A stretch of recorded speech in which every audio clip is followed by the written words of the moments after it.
In order, I see first is roll call. Okay. Alex Colazzo, Present. Bruce C. Cummins, Here. Caleb Gunter, Here. Carrie Villeneuve. Carrie Villeneuve. Charlie Lykoff, Here. Darren Heitner, Here. Deborah Rosenbaum,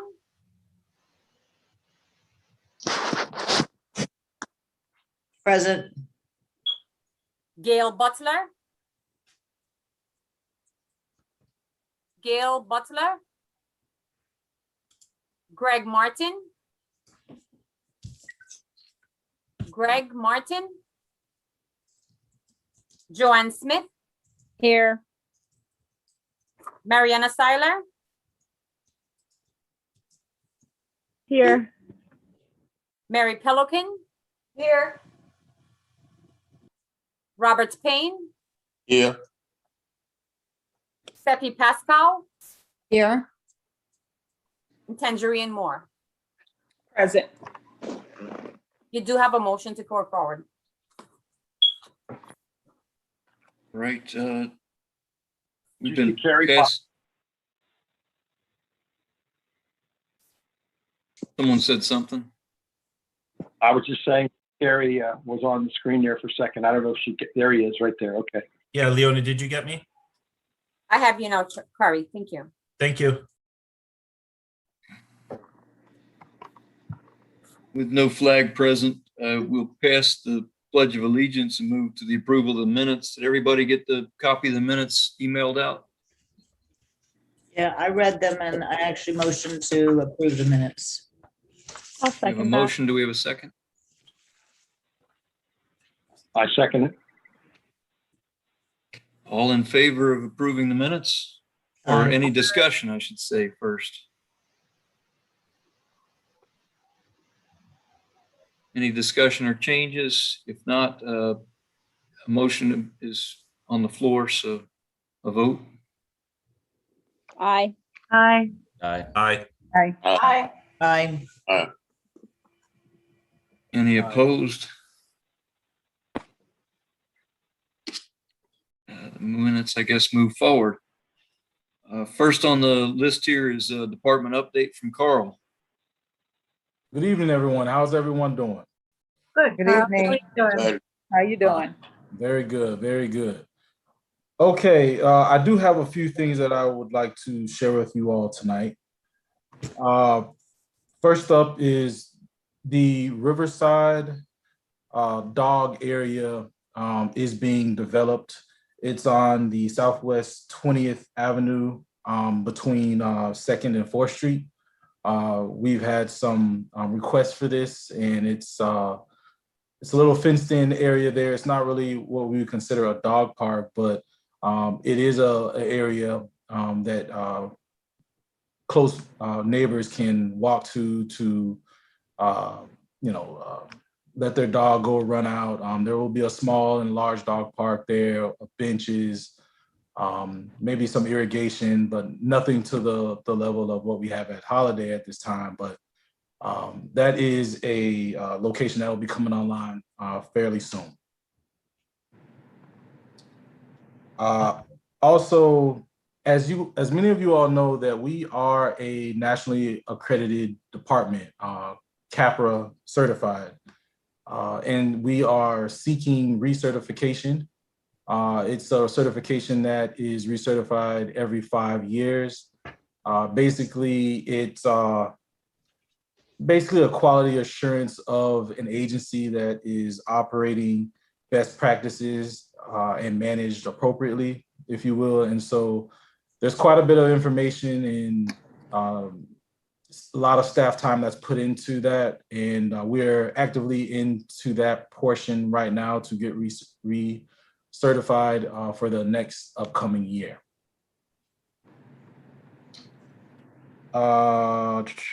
May 19th is the Budget Advisory Board's meeting that will be held with our department. typically this meeting is a joint meeting. There isn't a conflict this year at our meeting time, but typically it's a meeting that the board is invited to. And although you don't have any speaking components or portions to it, it is good to kind of listen in to some of the things that our department has requested for the upcoming fiscal year.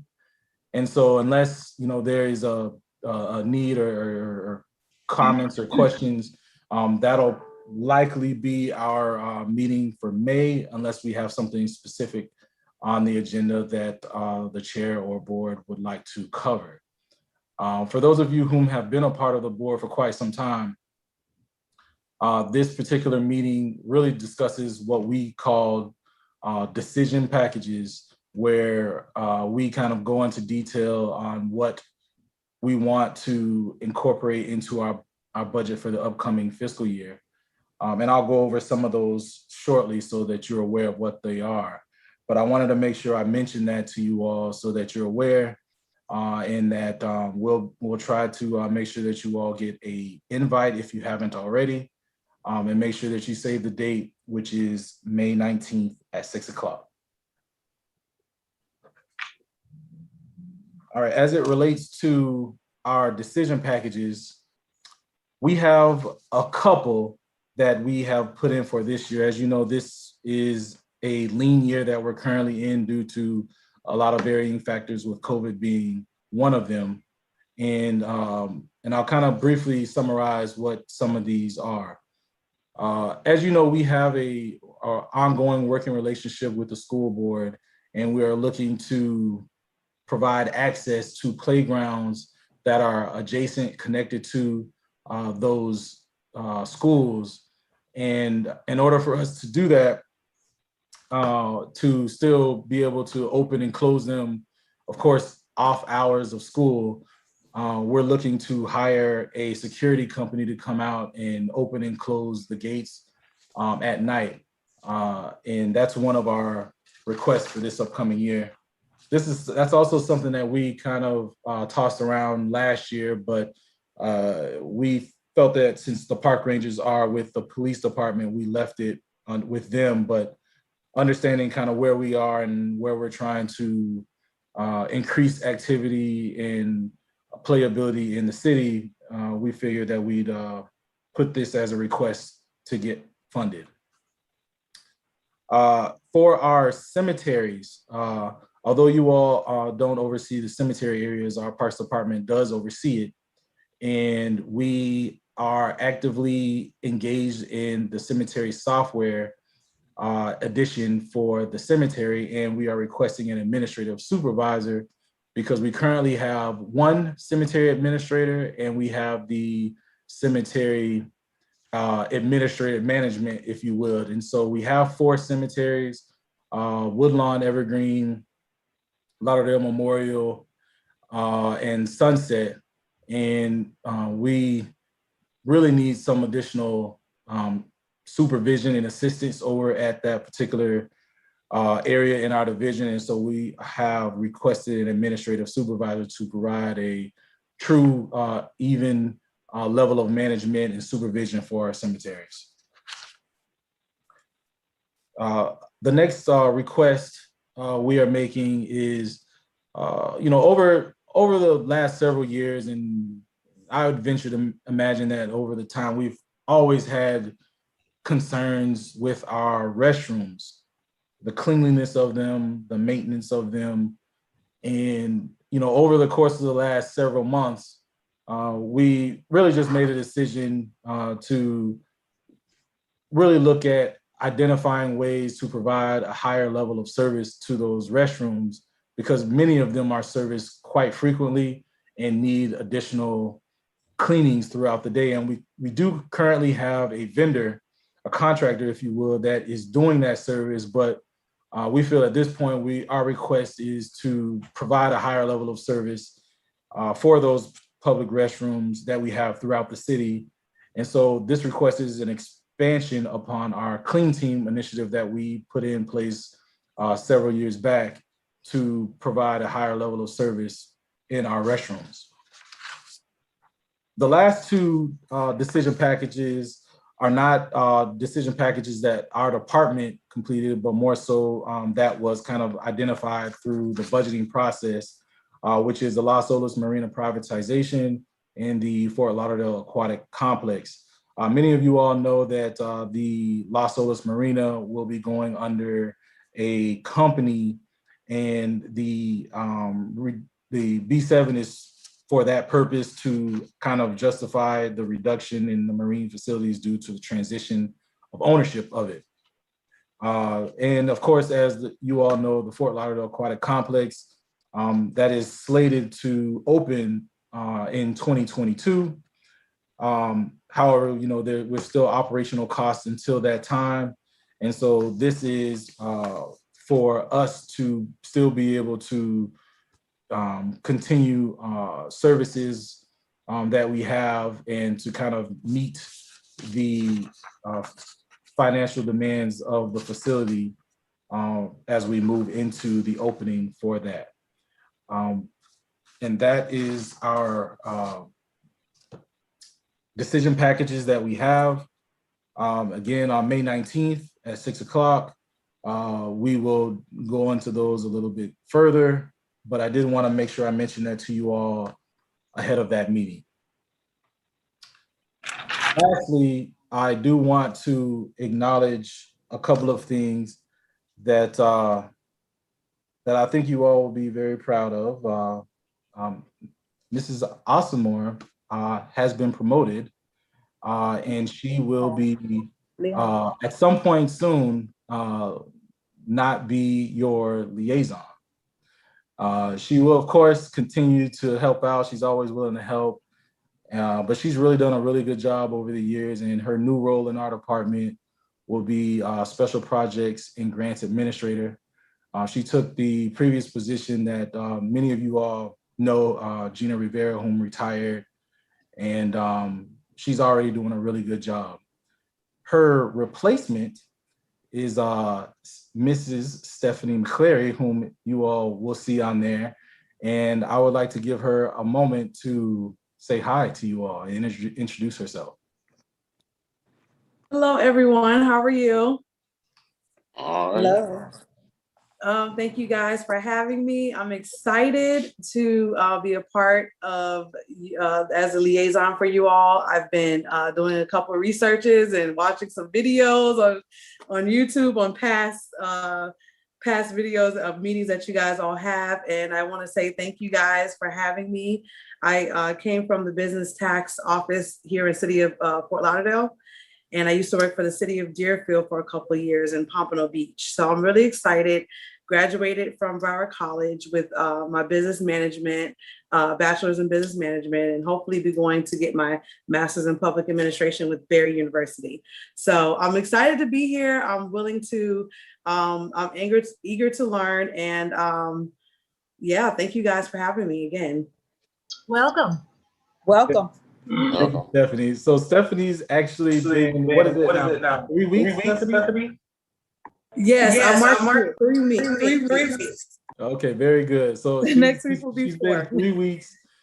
She's been doing a really good job. She's had a short period of time to learn quite a bit of information, but she's done a good job. And so outside of that, that is my department update. And that is it. Congratulations, Leona. Thank you. Carl, can I ask one question? Absolutely. What was the other? I have, you said you have 4 cemeteries, Woodlawn, Evergreen, and Sunset. What was the other name? Woodlawn, Evergreen, Sunset, and Lauderdale Memorial Cemetery. Lauderdale Memorial. Okay, thank you. You're welcome. Carl, is there a way we could get a copy of the budget request that you guys are submitting for that? Or is it something that you guys hold close till that meeting? Nope. Everything is public record. So we certainly can share that information so you all can see some of the backup information that we have. It'd be fun to see it. Yep, Certainly. not a problem. Any other questions from the board for Carl? Carl, I have a question. Can you give us a little update on High Singa and the lease? I've heard like many stories about DDA and taking it back and things. Can you tell us a little bit about that? So I'm not closely involved with those conversations. I can do some research and get back to you on that, but I'm not familiar with where that is. I mean, of course, you all know that we are leasing it, but I don't know or have heard any thoughts or concerns or conversations about them taking it back over. Okay, I just wondered how that would affect our events because I heard they do want it back. So I just wondered. Okay. I'm not really worried about St. Patrick's Day. Yeah. Oh, and so I'm actually glad you said that because you jogged my memory on something else. So, although I'm a little early, but we will be having Great American Beach Party this year, which will kick off our event series that we'll have in the city, which goes from Great American Beach Party, the memorial ceremony that we have at Lauderdale Memorial Cemetery, to then the 4th of July, and sandwiched in between this summer until we get into the fall will be our event series that we have, Starlight Musicals, as well as Carter Park Jams. So those are our events are starting to come back. So we're hoping we're getting to some normalcy real soon. Hopefully if we continue to get vaccinations at the rate we are, Broward County will get less than 5% infection rate. We can start relaxing some of the other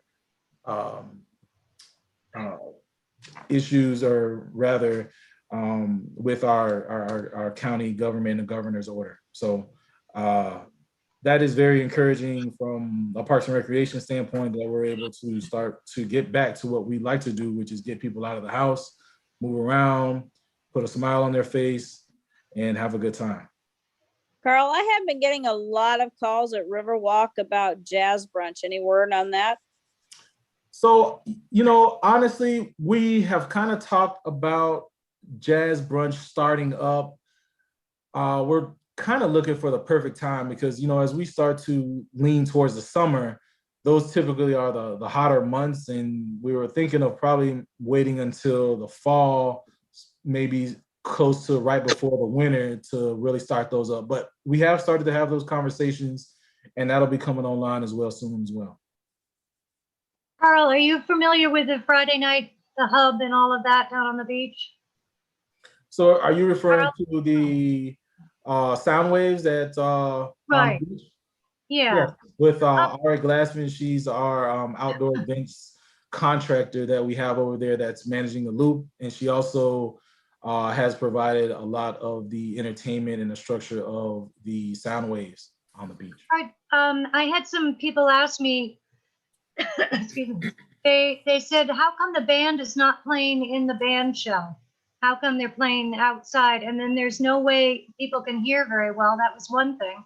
And the other thing they said was, before it was very neat because it was close together and everybody was, in each other's face, which was, pleasant back then. You're on the beach. But now it's like everybody's grouping in little groups, and they're not. I haven't been down there, so I'm just saying that this is what feedback has been, that it doesn't feel as homey and friendly.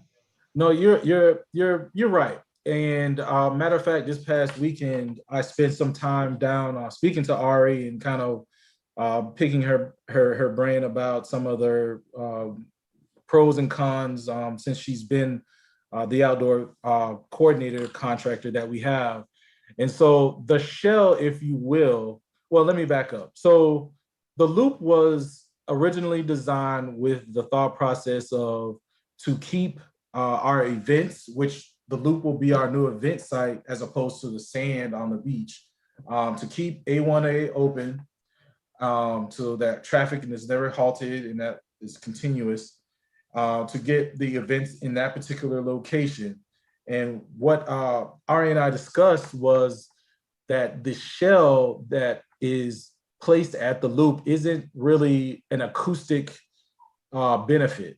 So based on her experience and speaking to some of the restaurateurs and the businesses that are in the surrounding area, that when she originally started, the sound was a bit muffled coming from the shell because it's not designed, from what I understand, to be what we have at Huizinga. But so she placed it on the west end corner of the loop, and she didn't receive many complaints when she did that.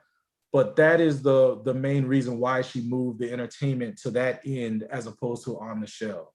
Now, that being said, when we provide entertainment for the Great American Beach Party and the 4th of July, we're looking at ways to mitigate that sound a little bit better so that we can place a stage on the actual loop under the shell there, if you will, so that it can provide and be used what it was originally intended to do. Yeah, I find it too bad in a way, that we've kind of ruined the feeling of that, because it was a very, very nice community thing. Being on the beach is really special. Understood. Yeah. Again, I keep looking at the flora and fauna of these parks. We have palm trees and grass. That's it. Not grass, the native grasses, I should say, that are being planted around, which I know are very easy to take care of. It's just really boring, but I guess basically, are we just trying to minimize the care that it takes? Well, anytime we install plants or landscaping, it's always done with a thought process of ongoing maintenance. Yeah, And so that's really a lot of those discussions on when we, put a lot of the landscaping and irrigations and maintenance for those. Yeah. Carl, are you guys following the Florida friendly landscaping on that, or is there? I am not sure. I know Enrique will speak in a minute and he can probably touch on that when we get to him. But, we certainly follow many of the guidelines that we have for, of course, all of the processes that we put in place for smart landscaping and irrigation and maintenance of our areas. The problem that I see in the city, and I know we've talked about this, is there's no understory. None. Understood.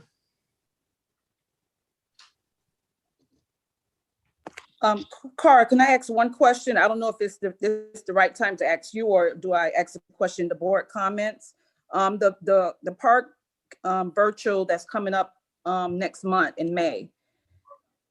Are the list of schools that's listed there, are those the first schools that's going to be getting the comments from the community in regards to improvements and open space for the community between the school and the neighborhoods? That is my understanding, yes. Okay, and then after that set, after we do that, then there'll be another set of schools that'll be added onto these lists of schools?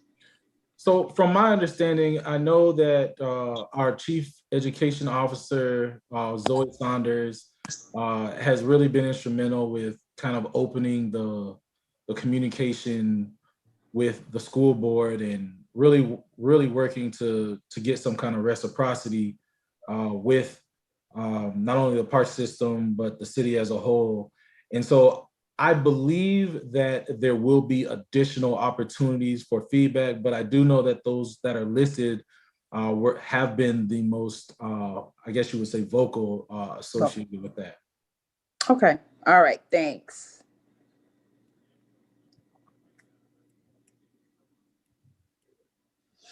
Anyone else with questions?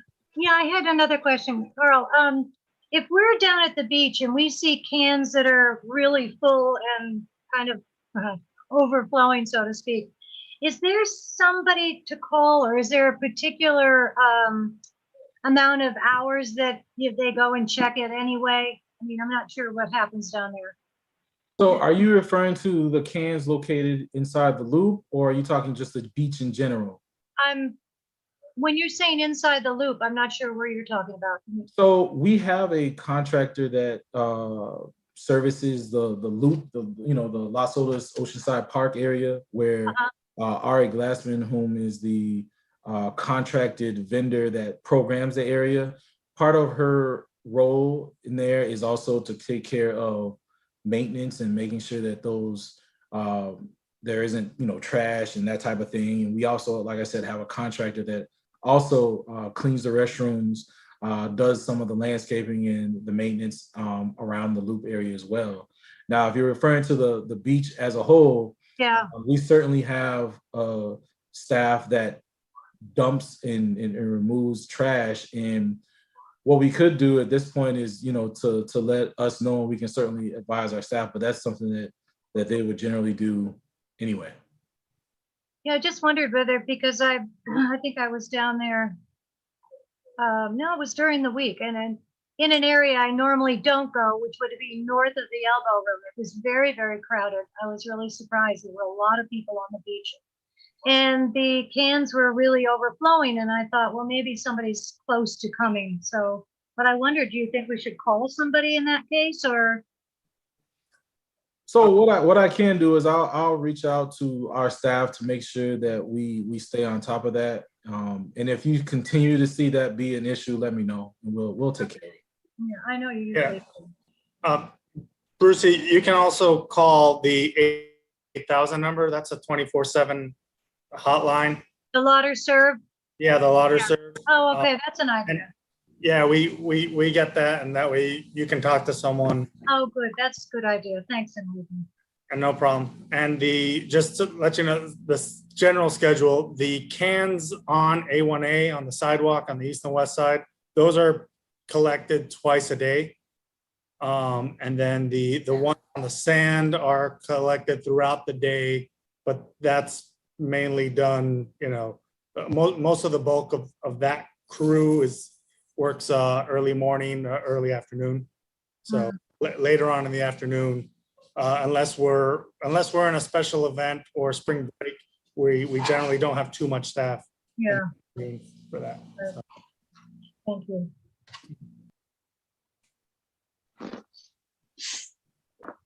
Oh, I know what I wanted to ask. A number of years ago, we at Tarpon River bought poo pylons, is what he was calling them, to put bags in for dogs, dog poo. And the city took them out of the park for some reason. I have no idea why. They were expensive for us. I mean, they were $125 a piece. And I wondered if the city's come up with anything else that we might even be able to purchase as a neighborhood from either the city or someone you could recommend. That's actually the first I've heard of that. I'll have to look into that. Where exactly did you say these here dog bags were removed? They were calling them poo piling. Yeah, I'm familiar with the actual bags. And Andrews, Tom Andrews in Riverside Park was making them for the neighborhood to make some money. And our neighborhood bought 6 or 8 of them. Several were taken out of our parks and, I don't know, destroyed. I have no idea. And they wouldn't give us, that was, a few years back. And I got no explanation, and I just dropped it. But we really would need a few more around the neighborhood. And didn't know if you knew of any place within the city we could buy them, or? No, I mean, we actually supplied a lot of those poop remover bags. Like if you go to Holiday, we have a place or equipment there where you can grab. You know what? I'll bet you anything the reason for that is because the park shouldn't have dogs in it. Oh, that could be a very good reason. That's probably what. Except, it was out on the street. So it was for people walking by, right? I don't know. It just. Yeah. If it's not a dog park, yeah, that certainly would be a reason why they would be removed. Because you leave those, that would encourage it. And yeah.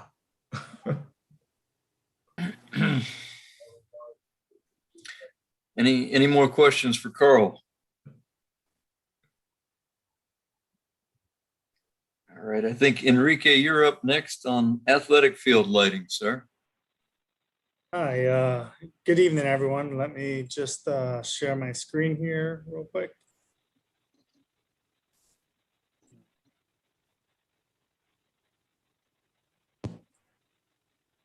All right.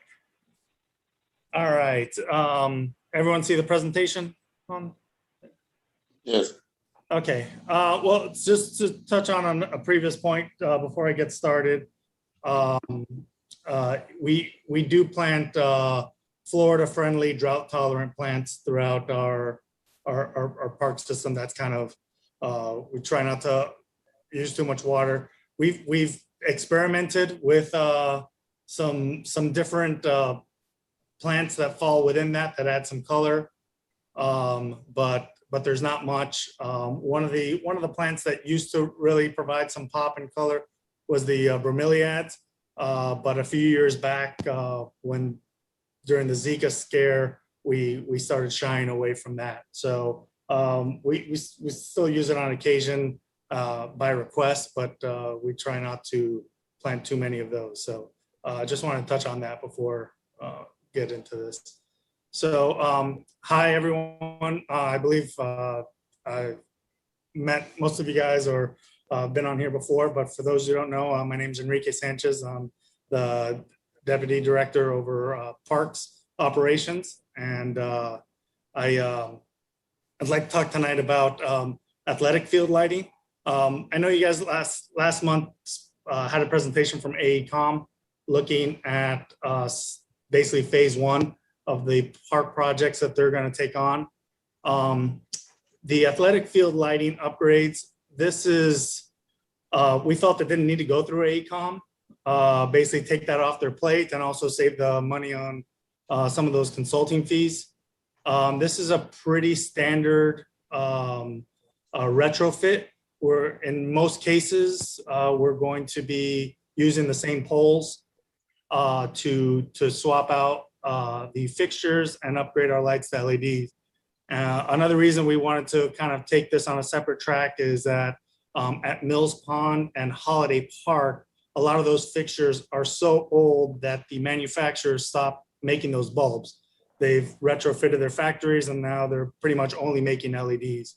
So we can't find those parts. And if you've been out there for games in the fall, when the time changes, you'll notice in a rack of 15 lights on one pole, there might be 5 of them out, so a third of them out, which creates dark spots and reduced lighting levels and unsafe playing conditions. So we really felt this was kind of important to tackle, and it was simple enough with some to scope out and do ourselves without AECom. So what we're looking at is eight parks right now. Croissant, Florinata, Hardy, Holiday, Oswald, and Sunset, and then Bayview and Mills as well. Bayview and Mills were in the phase 1 projects, and the cost for the athletic fields weren't taken out of the total budget. So you guys kind of saw those numbers already and last month. But so there's 6 other parks here that you guys haven't seen that are in kind of critical need for these upgrades. So real quick, just to go through them, at Croissant, we have the big multi-purpose fields, which include the 2 baseball fields at the end and the gymnasium. At Florinata, we have the 2 baseball fields. At Hardy Park, we have the big multi-purpose field and the tennis court. At Holiday, we have the baseball field and the multi-purpose fields that were recently turfed. Over at Oswald, we have the baseball fields and the multi-purpose fields in between them and the outfields of those, along with the golf course to add lights to that area while we're making these improvements. And at Sunset Park, it's the big multi-purpose fields and the covered basketball courts. actually Oswald includes the covered basketball courts as well. And at Bayview, we'll be doing the baseball fields, the tennis courts, and the basketball courts. And at Mills Pond, it'll just be the multi-purpose fields. The new soccer fields already have the LED lights, and the softball fields will be looked at as part of the improvements to the spoke. That's a much larger project, and it might involve some pole shifting there. So some of the benefits, in addition to, we need to do this because we can't replace bulbs, and it's getting to the point where we're gonna have to cancel games and seasons.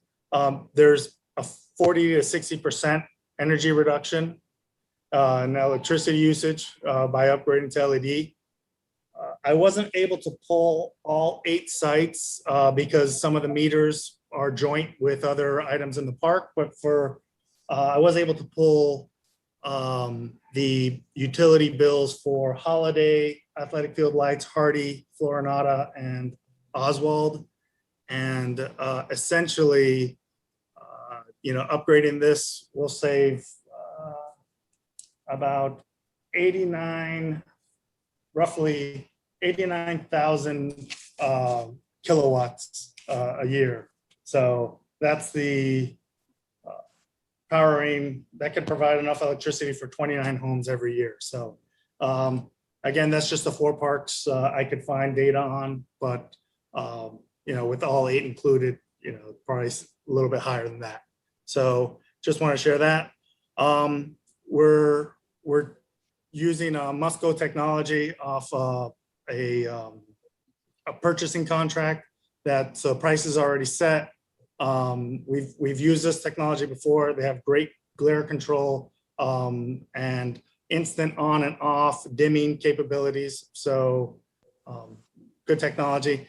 And then the other savings it's going to have is 10 years parts and labor warranty. So we're going to have reduced costs in our contractors for replacing these bulbs and buying these things and replacing them. So that's kind of in the spirit of Phil Thornburg, my quick and dirty presentation there.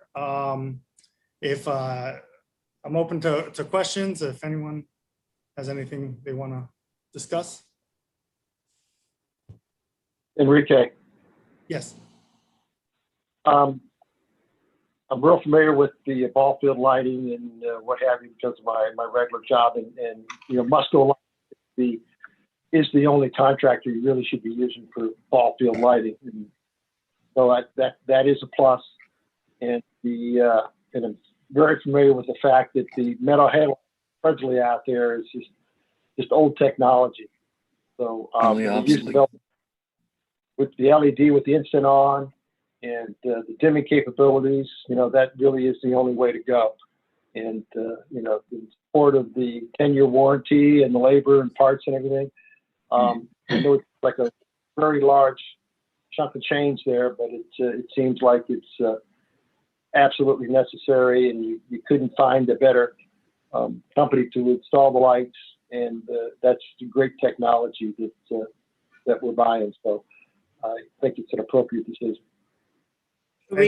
Enrique, can you go back to the first screen with the list of all the parks? Yeah.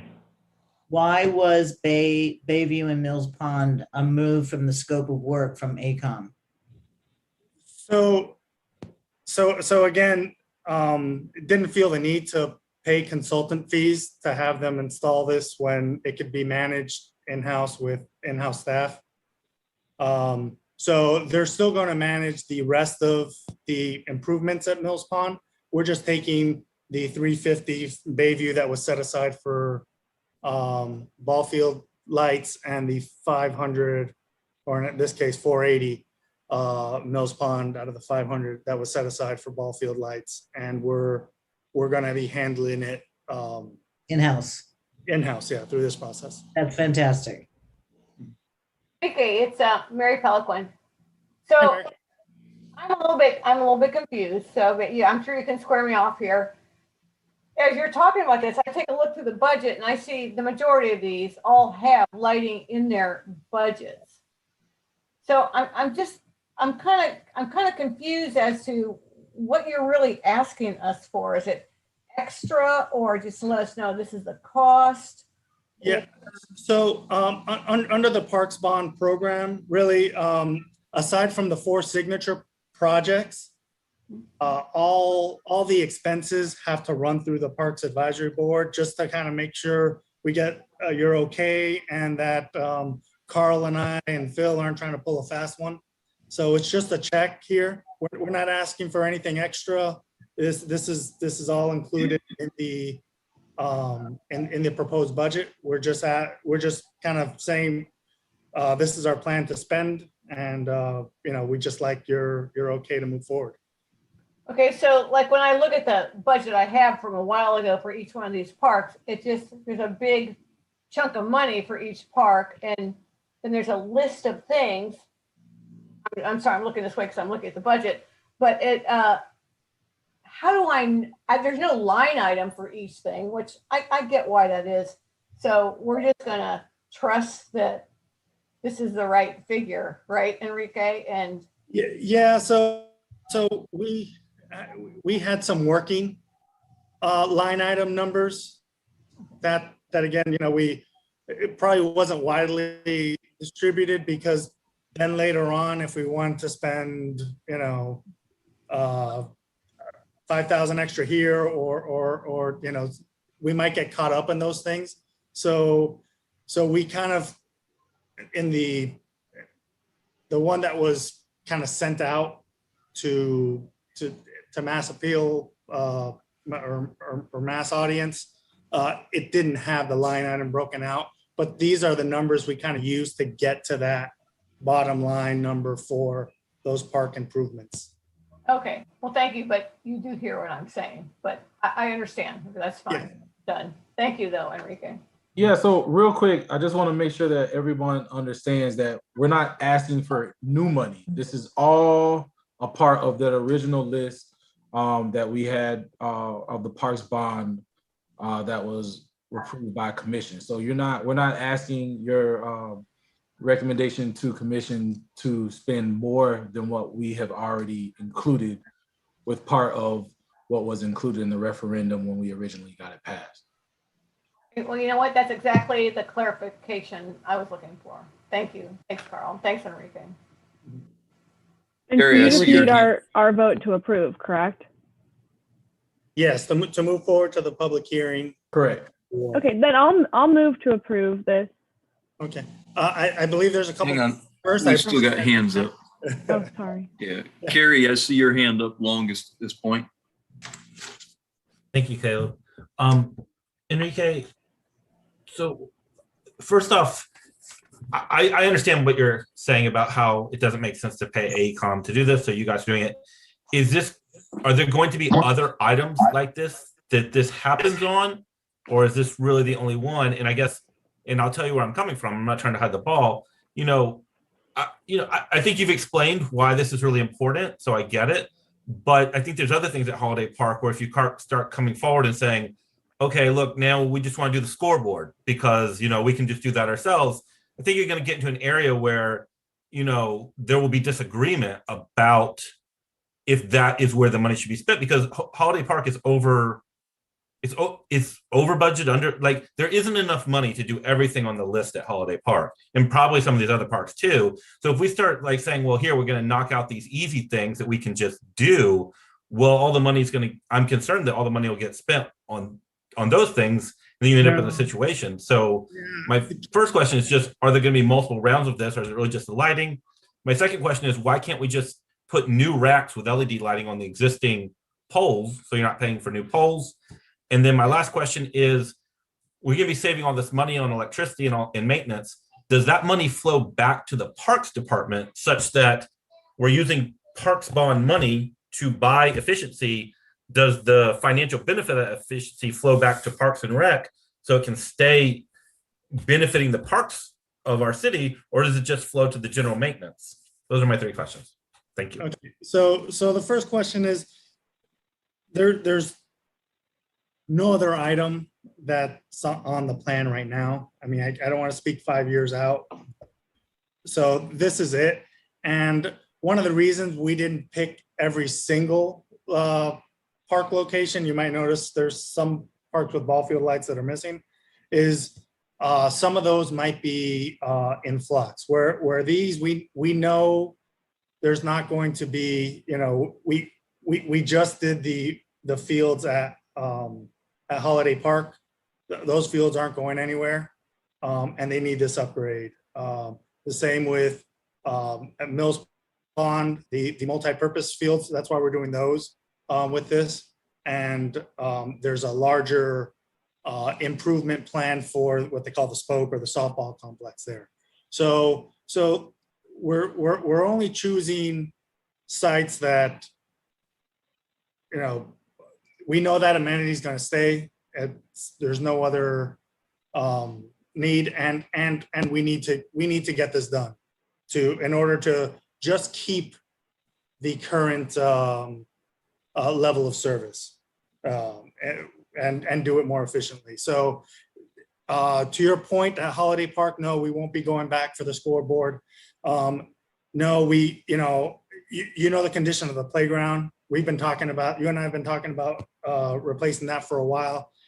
That's not on the table as an ad hoc, because at the end of the day, the playground might not go back where the playground is. It might be part of a better design in a better location, or might, so those are the things that kind of went into why we chose this on its own. Number two, this aside from a couple locations where the poles are not in good condition, like such as Hardy Park, there's wooden poles there. We're going to replace those with concrete. So aside from a couple exceptions, we are using the existing poles, and we are just changing out the cross arms, the supports, the drivers, and then the back of the house circuits panels and all that. So and then your third question, can you remind me of that? Third question was, does all the money that is being saved through maintenance and lower electricity costs flow back to the Parks Department, or are we just saving money for the general fund? So for the maintenance, yes. For the electricity, it gets a little tricky. We always try to make that argument and try to churn that back into other basically sustainable initiatives. So if we can identify, you know, X amount of thousands of dollars in electrical savings, we try to say, hey, let us use that money to make another sustainable improvement, you know, pay for the capital cost of that. It doesn't always work, so I can't tell you that. I mean, electricity is one of those items in the budget that our budget division kind of tells us what we're spending or not, mostly because we don't have that much control over it. Thank you.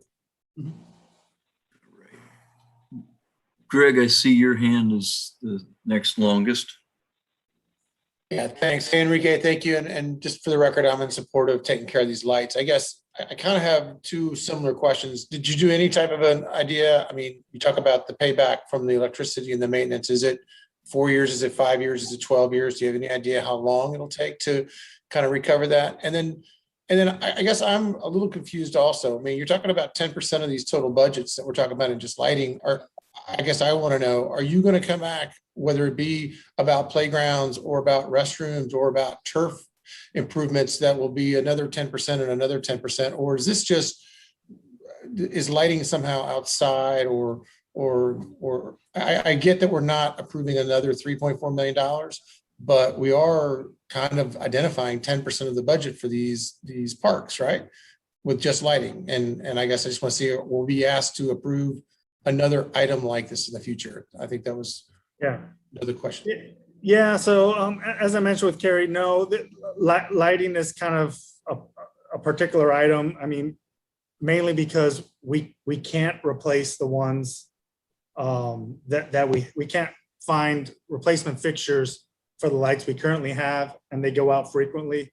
The technology is not as good. So there's kind of a need to get this done, and we chose sites as because we know nothing else is gonna, we know these fields are gonna be there, and we're gonna keep using them, and there's a high demand for them.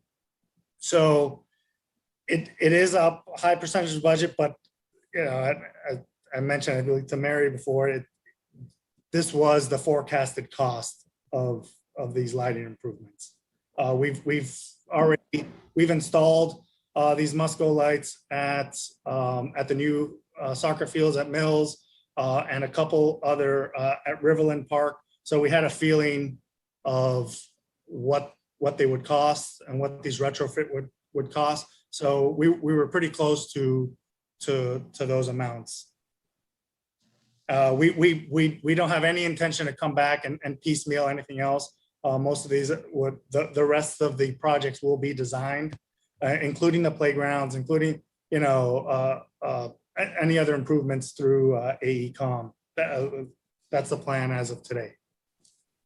Great. I appreciate the answer. Once again, I'm in favor of moving forward with this, but I'm going to ask.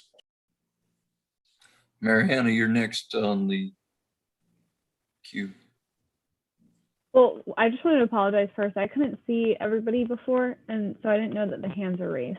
But my question is now, so from what I understand, this original budget, we got it when I first joined the board, like 2 or 3 years ago, right? Has there been anything since that time to now that you feel like should have been added to the scope of lighting request, or that now that you're being asked about it needs to be added? I think this goes back to the kind of to pieces of people's questions before, like, are we worried about it? Are we worried about having to implement more? But I guess that gives us an idea of a time frame, whether or not it's happened already. No, this is, we've known about these lighting concerns for a while, and this is all that's on the plan now. I mean, there are other parks that will need lighting upgrades later, but we might bring them through something like this, or it really depends if the fields change. So if we change the orientation of a field, we might have to move the poles, and that thing might need to be redesigned, and you might need an AECom to do that work, which is again why we didn't bring all the parks with all the lighting at the one time. These are the ones we know are going to be where they are with the same layout and the same lighting scheme. And again, it was pretty straightforward. And this is the full extent of what these parks need. There has Yeah. been, okay. Yeah. Well, again, as I mentioned, Mills Pond, the softball complex has a major, I think, a $3 million renovation as part of that within Mills Pond. I believe that was the dollar amount. I could be off by a little bit, but the lighting upgrades of that might change there, because again, some orientations might change. They might figure out different ways to point some stuff. So that will be handled under that scope. Okay, thank you.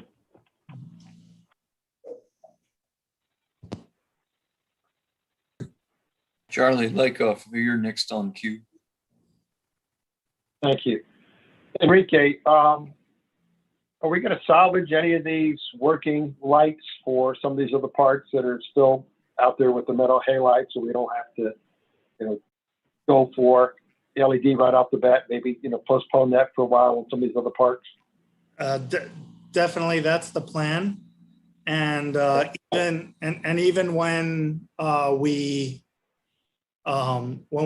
fully move to LED, or when we fully transition off of them, there is a market for these bulbs because they're not being manufactured. So that is, I don't know how much revenue that would bring in to the department, but that is our intention to, you know, to kind of list those out and try to get recoup some money there. Yeah, some repurposing. That's good. All right, Yeah. thank you. Yeah, reuse, then recycle. All right, Brucey, you're up next. Yes, thank you. I wanted to know if any thought had been given to light placement in terms of where they actually are shining light. Because what I see in so many ballparks is it's so bright, it's bright across the city. And we don't need it bright across the city. We need it focused down on the courts or the courses or whatever you're focusing it on. I wondered if anybody thought about that. Yeah, we definitely looked at that, and that's one of the reasons we went with the Musco technology. They have the best glare control. If you want a side-by-side example or close to side-by-side, if you drive out Powerline Road and go into Wilton Manors, there's that park there. I think it's Mickle Park, and they have a competitor's lights. If you look at the glare that you get on Powerline from those lights, and then you drive into Mills Pond and see the new LED lights that we installed with those soccer fields a couple years ago, you'll see a world of difference. I mean, the wetland, which is maybe 10 feet from the soccer fields at Mills Pond, are completely in the dark. Oh, thank God. Yeah, and another one maybe closer to you, if you go to Huizenga Plaza, we also use the Musco lights there. And actually, you know, because we don't have the spillover effect, you know, the green space in Huizenga is brightly lit, but the sidewalk path there is much darker because it doesn't spill over into that. Oh, that's excellent. Thank Yeah. you. Mhm.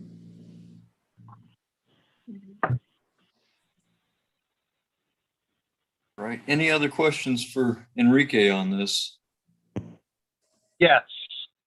I just wanted to say that the LED lights the lighting pattern is much more controllable with LED as far as the backfill. So you can refract the light much better and much more to the point where you want it as opposed to the metal halide. So that's it's just a side benefit from the LED.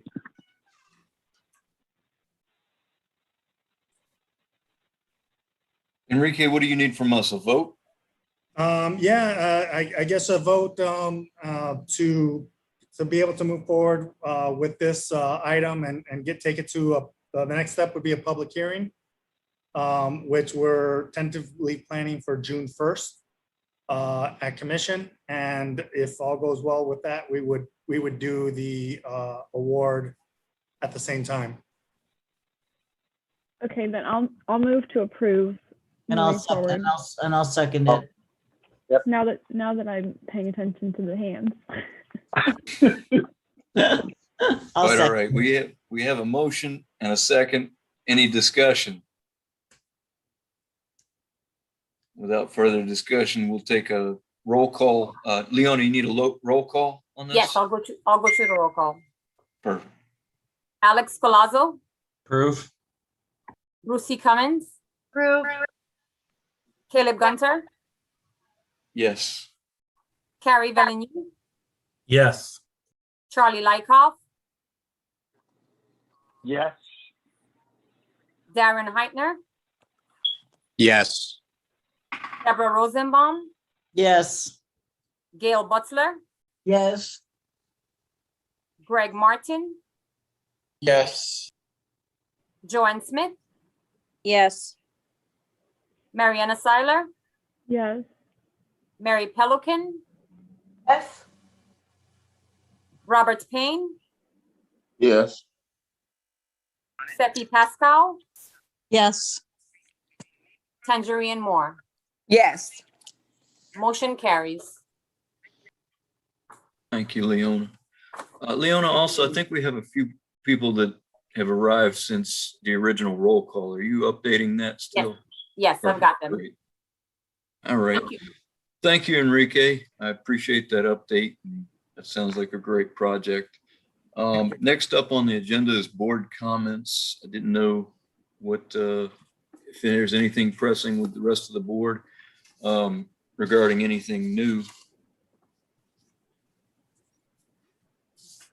I know last week or last meeting, there was some discussion on inquiry about getting a, the backup share file thing going. Have we had any progress with that at all, Leona?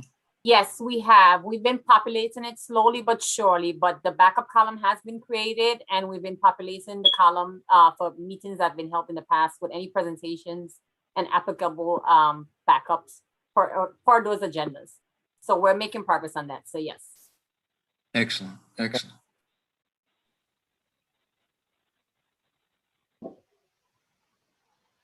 Carl? Carl, I have a question. Last month, I did bring up, I actually, it was with Phil, but I did bring up consideration of a dog park in North Beach Village on the Barrier Island. Because the Barrier Island doesn't really have anything. They have one over by the loop, but that whole northern section of Birch going north, we really don't have anything. And I was just wondering if there's a way to move that needle. Yeah, I'll actually mention it to our program manager to see if they have any thoughts on a location specifically for a dog park in that area. Because we do have the dog, is it dog beach, dog? Dog beach on Sunrise. Right, we do have that there, but I'll certainly mention it to our program manager to see if they have any recommendation or thoughts on that. I actually scoped out the whole area, and there are small parcels of land that would be ideal for a dog park. If you just take a drive around there. Now, I'm pretty confident a large portion of those properties in that neighborhood are the vacant lots are probably owned by Parsanda. But I mean, it's something to consider because I know there are a lot of people that are yearning to have a place to go and walk their dogs and congregate and sit on a bench and, the things that you do in a dog park. And you will be looking like north where that parcel of property that we recently purchased, like that far north, or are you talking just close by, just north of Birch? All the way up through North Beach Village. There is Okay. I want to say it's on Vistamar. Yeah. Down by Orton, maybe not Orton. I'm trying to think of what it. Anyways, it's off of in between Birch and Bayshore. Got it. Okay. Also, There's a large parcel over there as well, but I'm sure that if it is owned by Par, he's not giving that up. have we looked into buying any more land? So we do have our real estate property folks still scouring the city for not only land, but possible sites for whether it's, pickleball or any kind of expansion or annexation of park and public space use. But we didn't have them on the agenda tonight because they did not have any new proposed properties of interest. Thank you. Can I ask a question? It's Tangerine Moore. Absolutely. How do we go about putting in a request or for greenscape or for little parks or walk parks? So the property that's on Power Line 9th Avenue where the old fire station used to be. Yeah. How do we go about trying to initiate that lot? Is that city or is that county? So I am unclear if that is city property or not. That would, I'd have to look into that more, but that's something I can certainly pass along to our real estate folks for them to look into for us and to see if it's a viable parcel of land for us to propose. Yeah, because that's a nice piece of land for Lauderdale Manor. I think that's Lauderdale Manors. I'm not sure if the city is Lauderdale Manors. I mean, the community is called Lauderdale Manors, but that's a nice piece of greenery there. Got it. Okay. All right. Thank you. Charlie, your hand's up.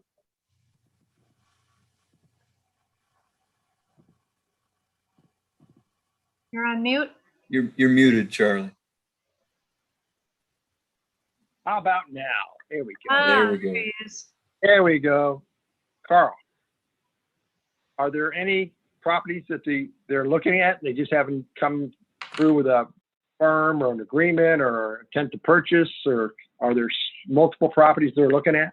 Yes, there's multiple properties that they've looked at probably for about 6 months or better.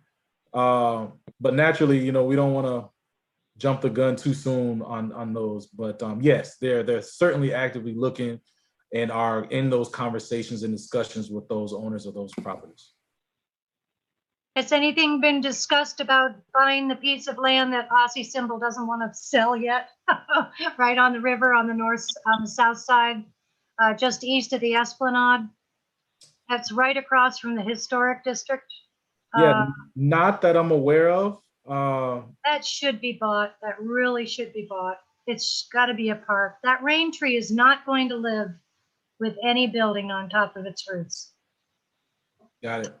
I mean, I don't know if you have anything to say about that, but I do not. I'm not.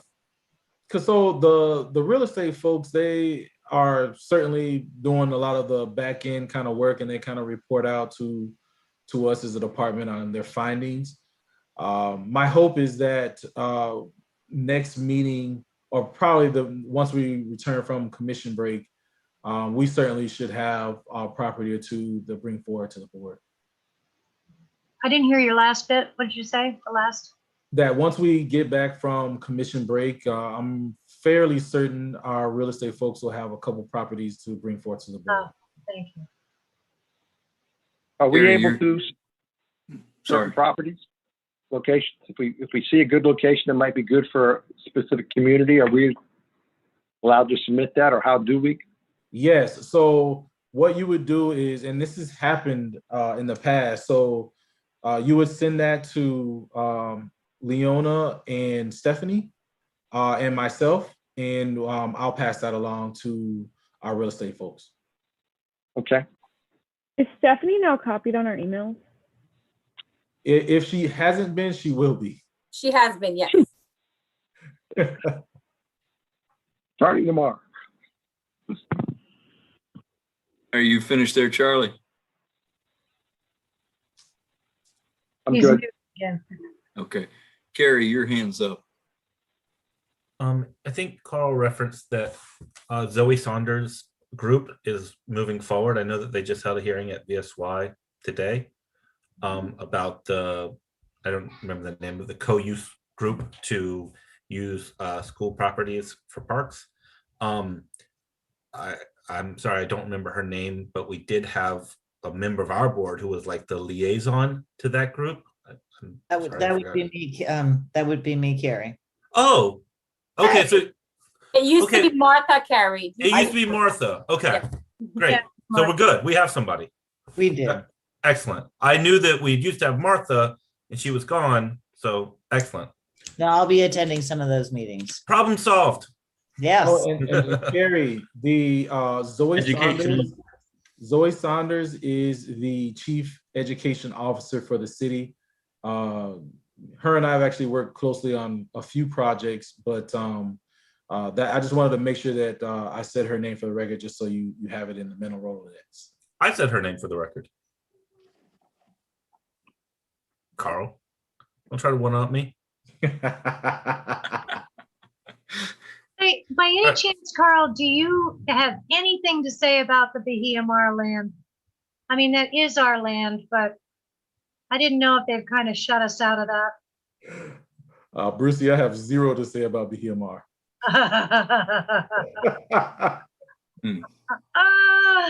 Okay.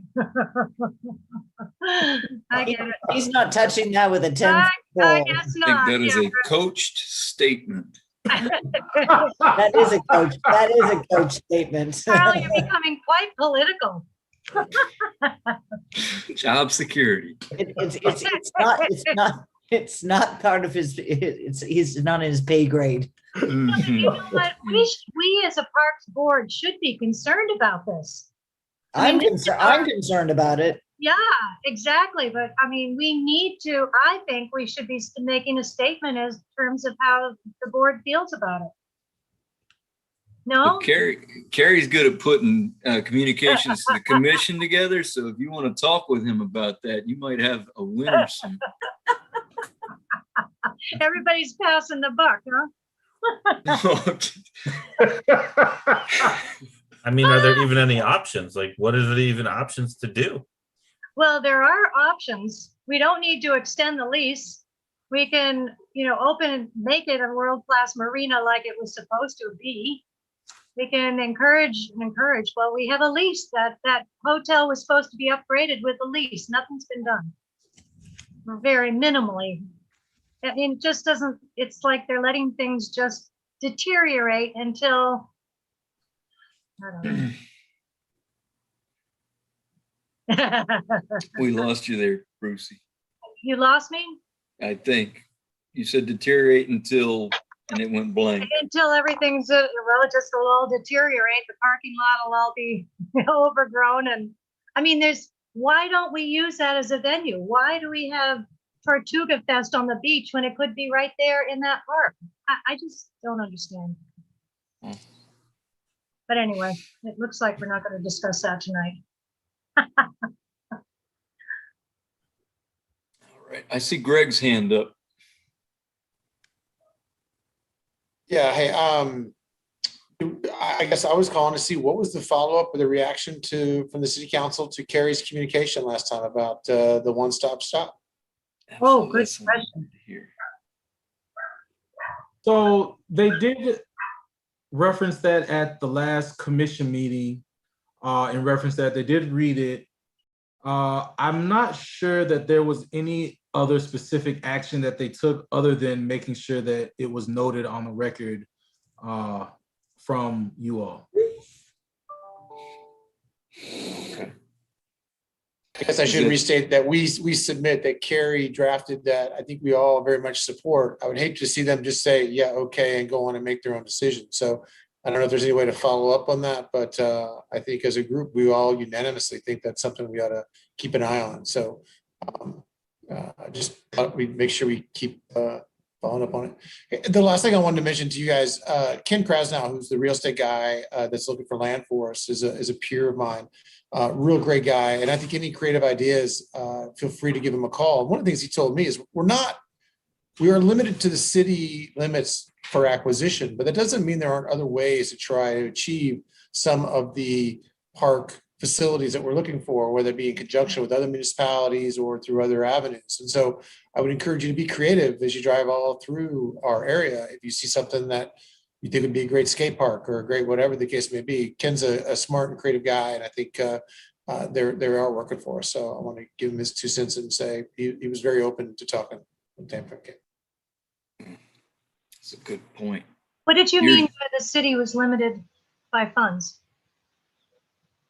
No, I think the question is that we can't go buy land that's not in the city, but that doesn't mean we can't jointly purchase something or lease something or enter into another agreement with the city of Oakland Park or someone else if we find that it's a facility that would benefit all of us.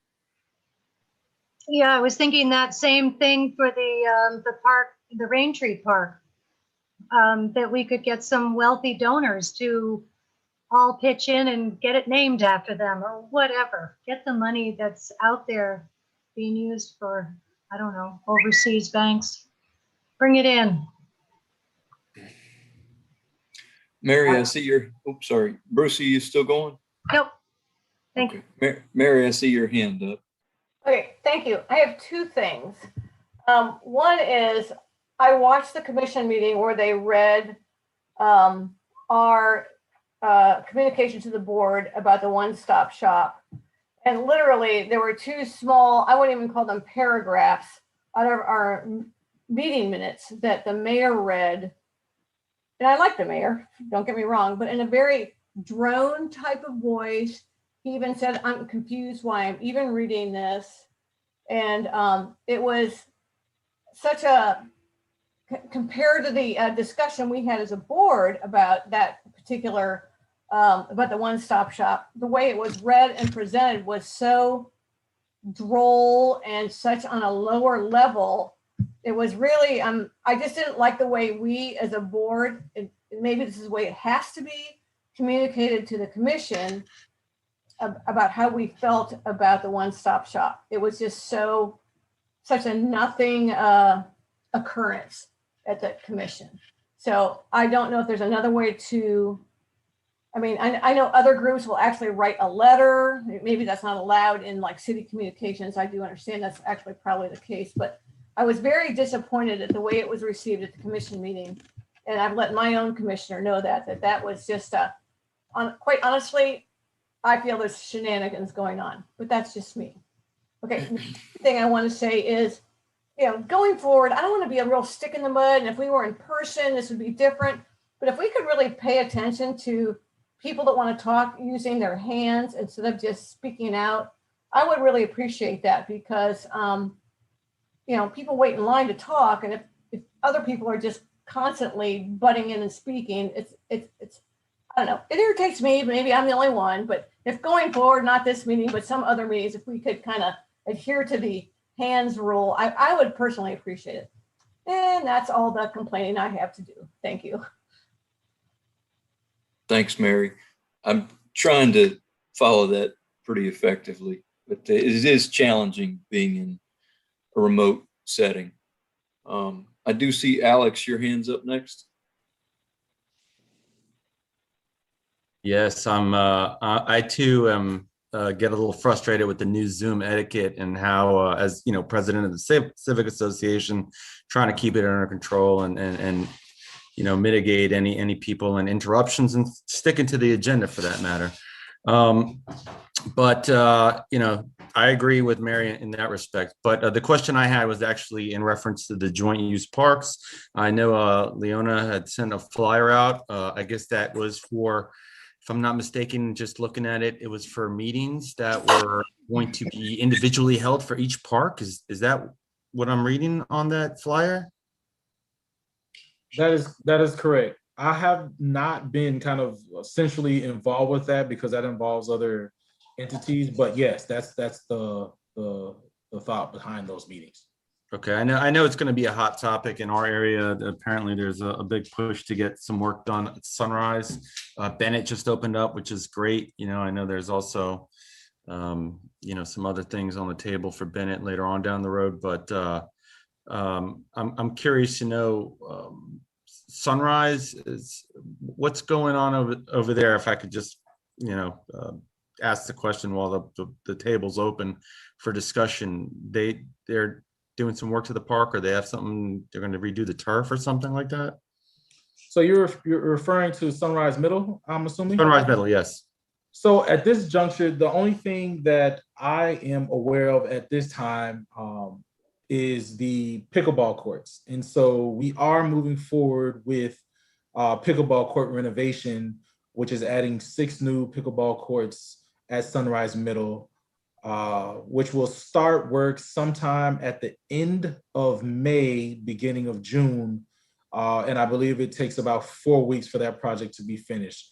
Not only are we adding 6 new courts, but we're also adding pickleball lines to the battery of 4 courts that are there as well. So you'll get 6 new pickleball, fully renovated, dedicated courts for pickleball, and then an additional courts on the existing tennis courts that are there.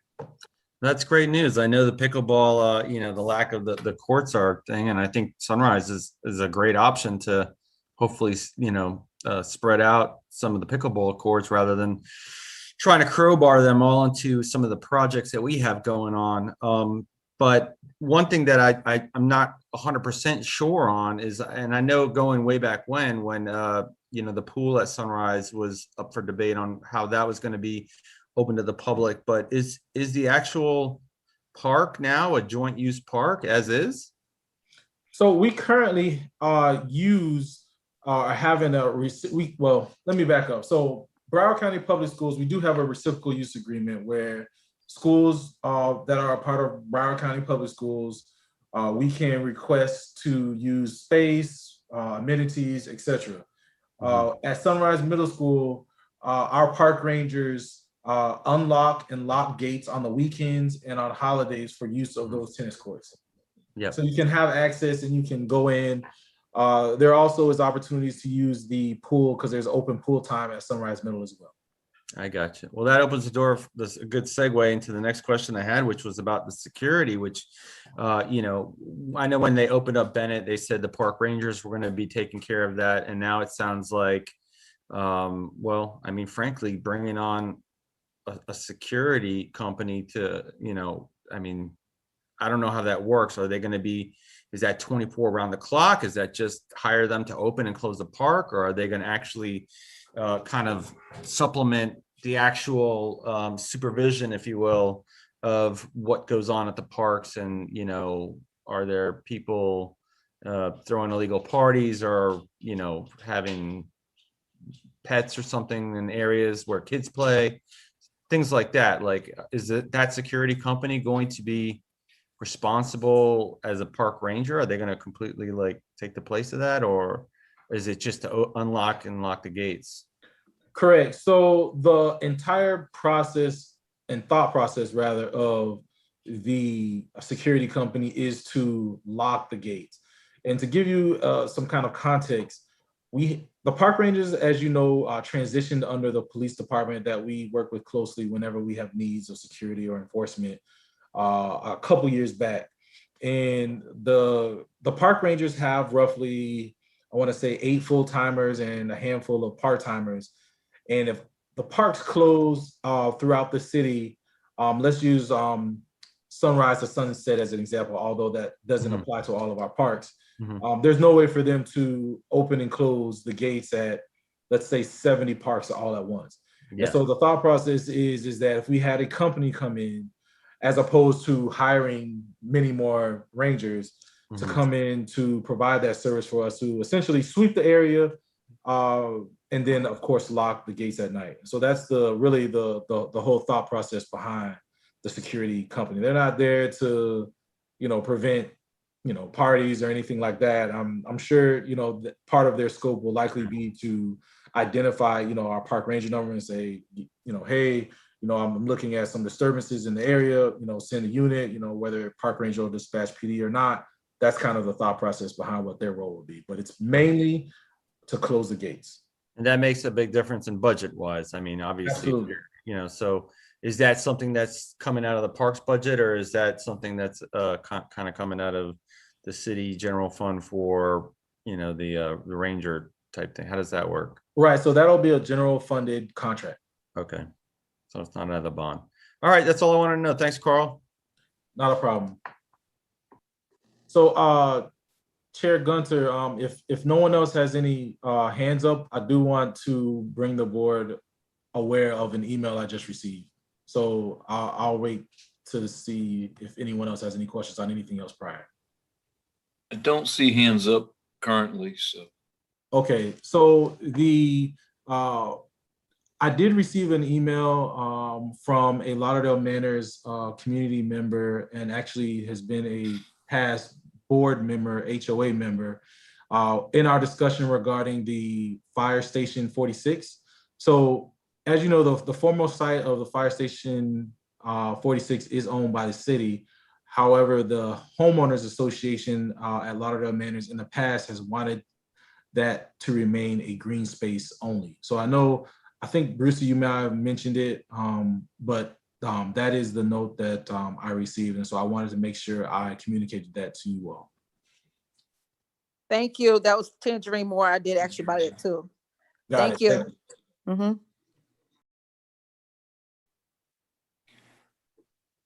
Any other board comments, discussions?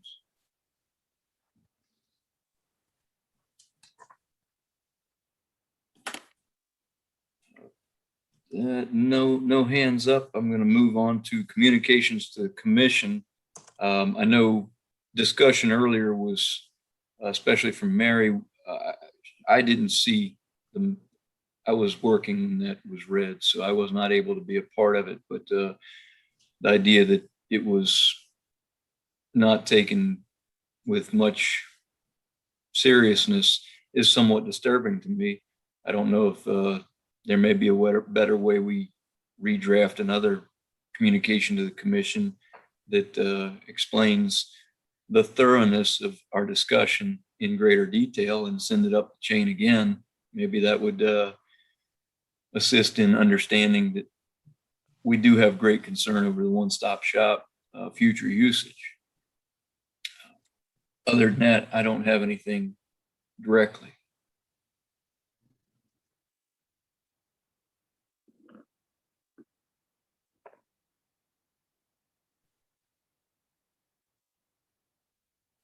Mary, I see your hand. Just real quick, you can go back and see a recording of that.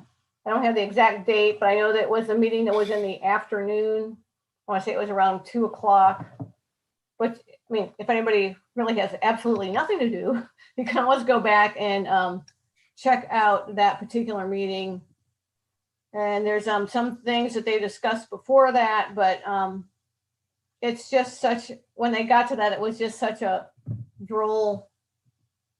I mean, it was like, I can't even believe any of them will remember that they even had that on their agenda. That's all I'm gonna say is you can go back and take a look at it. So, yeah, so certainly, you know, you as a board and entity can, of course, you know, send another communication if you will, but just keep in mind that the vehicle for bringing things to the commission's attention is exactly what you did. And understanding what Ms. Peliquin, you know, stated, you know, I know that, you know, because this board has actually mentioned something similar to that in the past on other subjects, but I just want to make you aware that, you know, part of your role as an advisory board is to bring those things to their attention. Now, it is the commission's purview to bring things back to the table for discussion, for comment, and that type of thing. So I say all that just to urge you just to, you know, just be cautious of kind of where you want to take that and how you want to communicate if you do want to send another communication, because you've already exhausted that kind of method. Right, and thank you, Carl. You know what, I appreciate that because I didn't know the protocol, but I did mention it to my commissioner. So if anybody else wants to take a look at it, and if you're dissatisfied with it, maybe mention it to your own commissioner. Yeah, and that's exactly what I was just about to mention is, you know, if there's, you know, another avenue would be speaking directly to your district commissioner for, you know, to bend their ear, if you will, whether that's an email or if you know them in some capacity. Okay, thank you. Okay, good to know. Alex, I see your hands up. Yes, sir. Regarding the communications and, you know, we've had a lot of luck with our HOA communicating directly with the city commission. And, you know, I think from what we went through since I've been on the board and, you know, some of the visits that we've had from commissioners in the past and the sunshine law and everything. But, you know, regarding the communications, I mean, would it be out of order to ask if maybe the mayor attended a meeting once a year and the vice mayor maybe, you know, the other half of the year, just so they kind of get a feel for where their head's at? We can plan the meeting out, have like a couple, like 5 bullet points of concerns that, you know, we want to present to the city commission directly, and, you know, something to that effect. I mean, I'm a little surprised that, I mean, in all the time I've been here, I think, you know, the mayor was with us for one meeting earlier on, and I don't think we've had a commissioner visit ever since. Actually, Alex, for clarification, there is a workshop that usually comes up. I know since COVID, there hasn't been any that I've seen, but they typically do hold a workshop at least once a year with each board where they're able to come and sit at the table with all the commissioners, including the mayor, and have discussions on matters or issues concerning the board. So I know they have done that in the past. I just haven't seen one since COVID.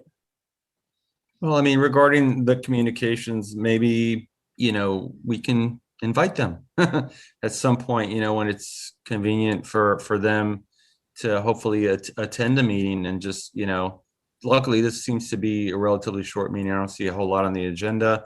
We're covering some, you know, few new things, couple old things, but probably would have been a great meeting for, you know, to have one of the commissioners attend, and we could have hopefully seen a little, you know, they can see what we're trying to get done here, you know, on the Parks and Rec Board Advisory Board, and hopefully give a little bit more credence to, you know, what they're doing when it comes down to the real legislation.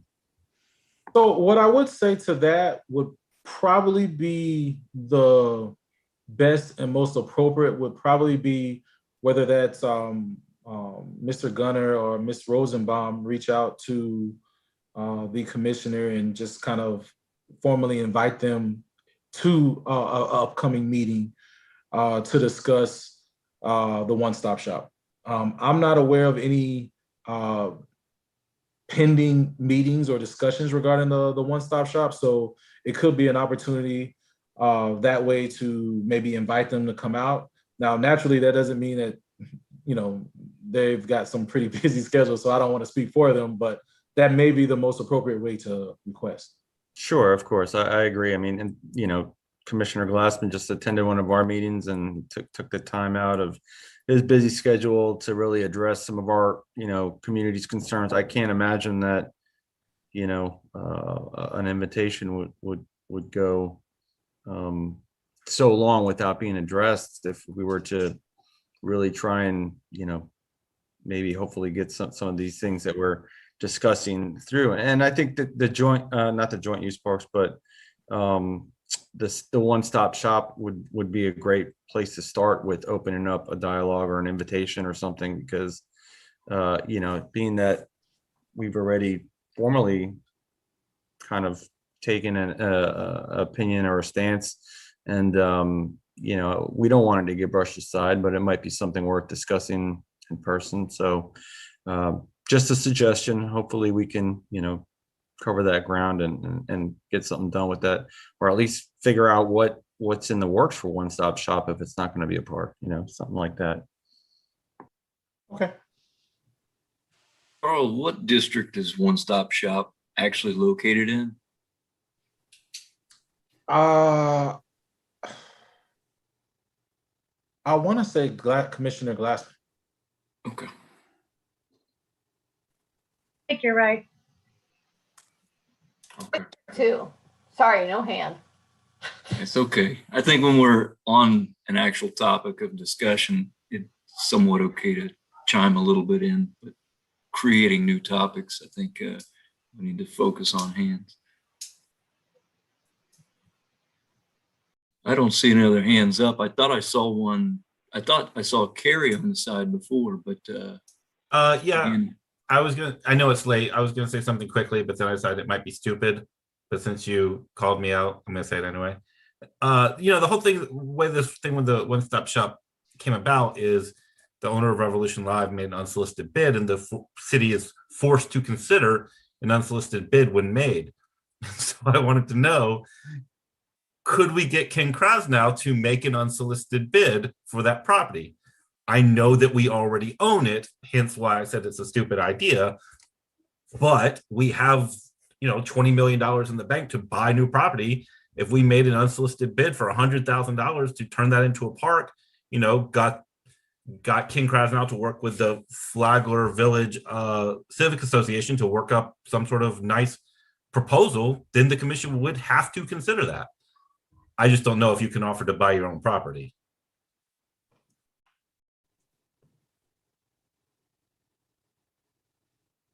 that's so creative. I don't know what to say about it other than lower the price tag down to $1. I That's what love we really need to do. Yeah, I mean, Like I a was single just something sum. that they can't I love ignore. it. Like Mary said, they ignored us, but they have to consider an unsolicited bid. They have to. Intriguing concept. Yeah.